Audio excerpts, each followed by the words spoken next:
Budget ಅಧಿವೇಶನದ ಮೊದಲ ಹಂತದ ಕೊನೆಯ ದಿನವಾದ ಇಂದು ರಾಜ್ಯಸಭೆಯ ಕಲಾಪ ಆರಂಭವಾಗುತ್ತಿದ್ದಂತೆಯೇ ಸಭಾಪತಿ ಸಿಪಿ ರಾಧಾಕೃಷ್ಣನ್ ಅವರು ಜನವರಿ 28ರಂದು ರಾಷ್ಟ್ರಪತಿಯವರು ಸಂಸತ್ತಿನ ಉಭಯ ಸದನಗಳನ್ನು ಉದ್ದೇಶಿಸಿ ಮಾತನಾಡಿದ ಭಾಷಣಕ್ಕೆ ರಾಜ್ಯಸಭೆಯ ಸದಸ್ಯರು ಧನ್ಯವಾದ ವ್ಯಕ್ತಪಡಿಸಿರುವ ಬಗ್ಗೆ ತಿಳಿಸಿದರು. The papers mention against my name as serial number 1 in the revised list of business for today. मैं क्रम संख्या 1 ख पर अपने नाम के समक्ष doctor L Murugan ji The papers mentioned against my name at serial ಬಳಿಕ number 1 ಸಭಾಪತಿಗಳು ಶೂನ್ಯ ವೇಳೆಯನ್ನು ಕೈಗೆತ್ತಿಕೊಂಡರು. ರಾಜ್ಯಸಭಾ ಸದಸ್ಯ ಈರಣ್ಣ ಕಡಾಡಿ 7 ವರ್ಷಕ್ಕಿಂತ ಕಡಿಮೆ ಶಿಕ್ಷೆಯ ಜೈಲುವಾಸ ಅನುಭವಿಸುತ್ತಿರುವ ವಿಚಾರಣಾಧೀನ ಕೈದಿಗಳಿಗೆ ಮತದಾನದ ಹಕ್ಕನ್ನು ನೀಡುವ ಕುರಿತು ಕೇಂದ್ರಕ್ಕೆ ಮನವಿ ಮಾಡಿಕೊಂಡರು. ಜೈಲಿನಲ್ಲಿ ಇರುವವರಿಗೆ ಚುನಾವಣೆಯಲ್ಲಿ ನಿಲ್ಲಲು ಅನುಮತಿ ಇದೆ, ಆದರೆ ಎಷ್ಟೋ ನಿರಪರಾಧಿಗಳು ವಿಚಾರಣಾಧೀನ ಕೈದಿಗಳಾಗಿ ಜೈಲಿನಲ್ಲಿ ಇರುತ್ತಾರೆ. ಜಾಮೀನು ಸಿಕ್ಕರೂ ಜಾಮೀನಿಗೆ ನೀಡಲು ಹಣವಿಲ್ಲದೆ ಇರುವ ಆರೋಪಿಗಳೂ ಇರುತ್ತಾರೆ. ಅವರಿಗೆ ಮತ ಚಲಾವಣೆಗೆ ಅವಕಾಶವಿಲ್ಲ.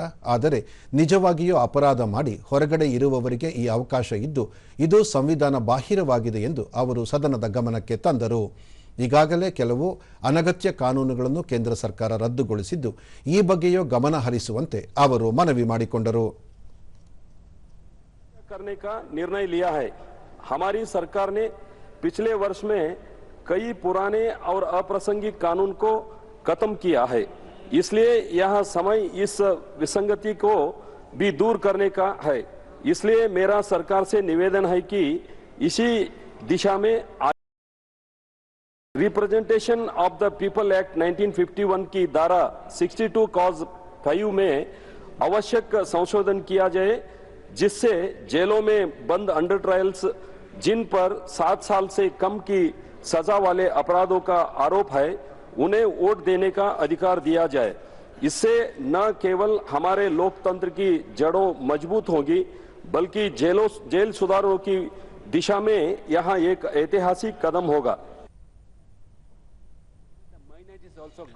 ಉತ್ತರ ಪ್ರದೇಶದ ರಾಜ್ಯಸಭಾ ಸದಸ್ಯ ಡಾಕ್ಟರ್ ಕೆ ಲಕ್ಷ್ಮಣ್ ಸಾಂಪ್ರದಾಯಿಕ ಕುಶಲಕರ್ಮಿಗಳು ಮತ್ತು ಕಸುಬುದಾರರ ಸಬಲೀಕರಣಕ್ಕಾಗಿ 2023ರಂದು ಜಾರಿಗೆ ತಂದಿರುವ ಪಿಎಂ ವಿಶ್ವಕರ್ಮ ಯೋಜನೆಯನ್ನು ಮುಂದುವರಿಸುವಂತೆ ಮನವಿ ಮಾಡಿಕೊಂಡರು. ಈ ಯೋಜನೆಯಡಿ 18 ವಿವಿಧ ಸಾಂಪ್ರದಾಯಿಕ ಉದ್ಯೋಗಗಳಿಗೆ ಶೇಕಡಾ 5 ಬಡ್ಡಿ ದರದಲ್ಲಿ 3 ಲಕ್ಷ ರೂಪಾಯಿಗಳವರೆಗೆ ಮೇಲಾಧಾರ ರಹಿತ ಸಾಲ, ಕೌಶಲ್ಯ ತರಬೇತಿ ಮತ್ತು ಮಾರುಕಟ್ಟೆ ಸಂಪರ್ಕವನ್ನು ಒದಗಿಸುತ್ತದೆ. ಇದು ಸಾಂಪ್ರದಾಯಿಕ ಉದ್ಯೋಗಿಗಳಿಗೆ ಅನುಕೂಲ ಕಲ್ಪಿಸುತ್ತಿದೆ ಎಂದರು.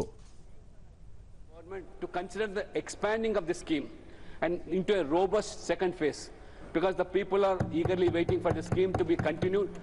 More such people are eager to get benefit, so that India's craftsmen continue to remain integral partners in our journey towards making Viksit Bharat.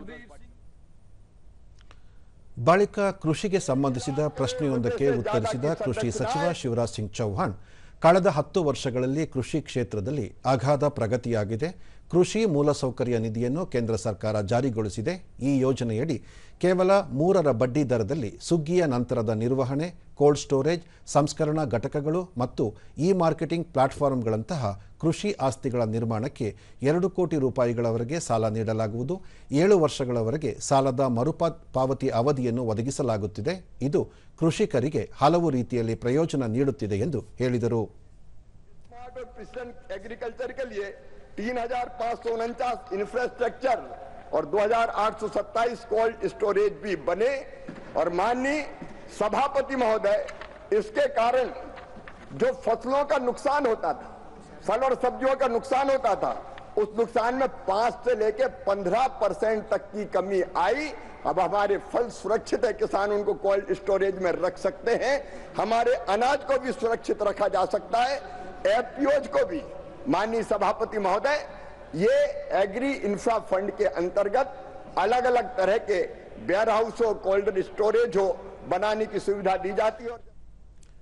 ರಾಜ್ಯಸಭೆ ಕಲಾಪವನ್ನು ಸಹ ಮಾರ್ಚ್ 9ಕ್ಕೆ ಮುಂದೂಡಲಾಯಿತು.